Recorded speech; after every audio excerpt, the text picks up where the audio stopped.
Assalamualaikum warahmatullahi wabarakatuh.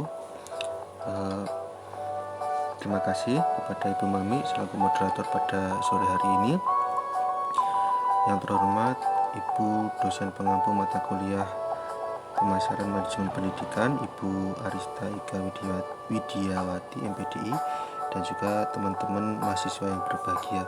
Pada sore hari ini saya akan mencoba memaparkan makalah kami yang berjudul Sistem Informasi Manajemen Pendidikan. Tadi sudah disampaikan oleh moderator tentang latar belakang masalah dari makalah kami. Kemudian langsung saja kami mulai dari pengertian sistem. Yang pertama, pengertian sistem. Sistem menurut para ahli pengertian sistem diartikan sebagai berikut. Menurut Ludwig van Baerle, sistem merupakan seperangkat unsur yang saling terikat dalam suatu antarrelasi di antara unsur-unsur tersebut dengan lingkungan. Sedangkan menurut Anatol Raporot, sistem adalah suatu kumpulan kesatuan dan perangkat hubungan satu sama lain. Ini bisa jadi seperti sebuah sistem komputer yang di dalamnya terdapat software atau perangkat lunak, hardware, perangkat keras, dan brainware atau sumber daya manusia. Kemudian yang B, pengertian sistem informasi manajemen. Sistem informasi manajemen atau SIM dalam bahasa Inggris, Management Information System atau MIS, adalah bagian dari pengendalian internal suatu bisnis yang meliputi pemanfaatan manusia, dokumen, teknologi, dan prosedur oleh akuntansi manajemen untuk memecahkan masalah bisnis seperti biaya produk, layanan, atau suatu strategi bisnis. Kemudian yang C, pengertian sistem informasi pendidikan. Manajemen berasal dari bahasa Inggris, yaitu dari kata to manage yang berarti mengurus, mengatur, melaksanakan, dan mengelola.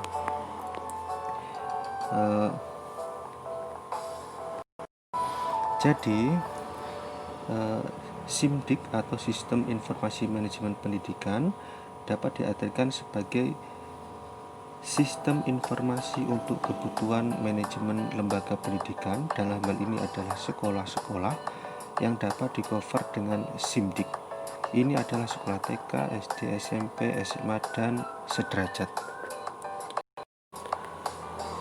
Kemudian D, cakupan sistem informasi manajemen pendidikan atau SIMDIK. Ini sendiri mencakup beberapa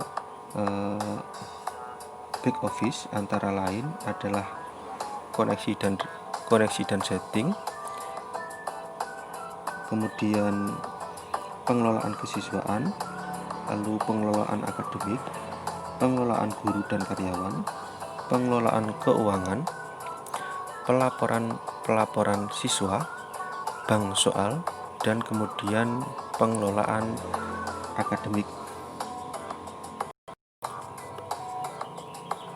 Next, E adalah tujuan sistem informasi manajemen pendidikan atau SIMDIK itu sendiri.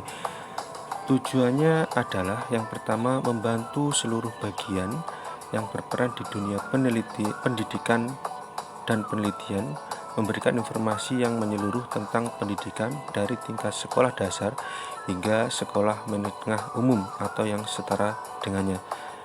Yang kedua, memberikan sarana agar seluruh bagian yang berperan dalam dunia pendidikan yang ada di provinsi atau kota kabupaten agar dapat berperan aktif dalam usaha memajukan usaha pendidikan. Yang ketiga, pertanggungjawaban publik, yaitu dengan memberikan informasi secara transparan tentang kebijakan dan pemakaian sumber daya yang dialokasikan untuk dunia pendidikan.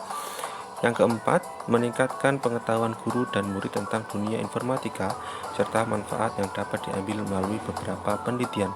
Yang kelima, memberikan akses informasi yang mudah dan lengkap bagi pendidik dan siswa mengenai ilmu pengetahuan dan informasi pendidikan lainnya. Next, untuk yang F, nilai lebih sistem informasi manajemen pendidikan. Jadi ada 3, yang ada di makalah kami. Sebenarnya ada di bawah juga masih ada lagi, tapi saya ambil beberapanya, diantaranya yaitu sesuai standar Dardiknas atau Departemen Pendidikan Nasional. Yang kedua, dikembangkan secara integrated untuk kebutuhan administrasi akademik sekolah. Ketiga, sistem dapat disesuaikan dengan kebutuhan lembaga atau institusi pendidikan terkait. Kemudian yang G, konsep dasar sistem informasi manajemen pendidikan adalah gambaran sistem informasi pendidikan yang dibutuhkan di Indonesia. Idealnya adalah sebagaimana para pengambil keputusan bidang kependidikan dapat dengan mudah mencari informasi sebagai bahan dalam proses pengambilan keputusan bidang pendidikan. Lanjut, yang H, proses pengembangan sistem informasi manajemen pendidikan. Di era globalisasi ini telah memicu kecenderungan pergeseran dalam dunia pendidikan dari pendidikan tatap muka yang konvensional ke arah pendidikan yang lebih terbuka. Ini bisa diartikan sebagai mana yang kita lakukan selama ini menggunakan pendidikan secara online atau daring. Kemudian poin yang I dalam implementasi sistem informasi manajemen pendidikan terhadap etika dan sosial. Meningkatkan penggunaan komputer menjadi perhatian yang semakin besar, terutama pengaruhnya terhadap etika dan sosial di masyarakat terbuka. Nah, ini sudah menjadi tren saat ini, bahwasanya sistem pendidikan sekarang ini serba online, serba komputer seperti itu.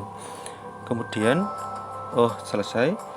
Jadi demikianlah makalah kami secara singkat, karena ini juga cuma sebuah PowerPoint. Untuk lebih jelasnya silahkan jenengan baca sendiri pada makalah yang sudah diberikan oleh Ibu Mami. Dari saya akhiri sekian. Apabila ada kurang lebihnya saya mohon maaf. Assalamualaikum warahmatullahi wabarakatuh.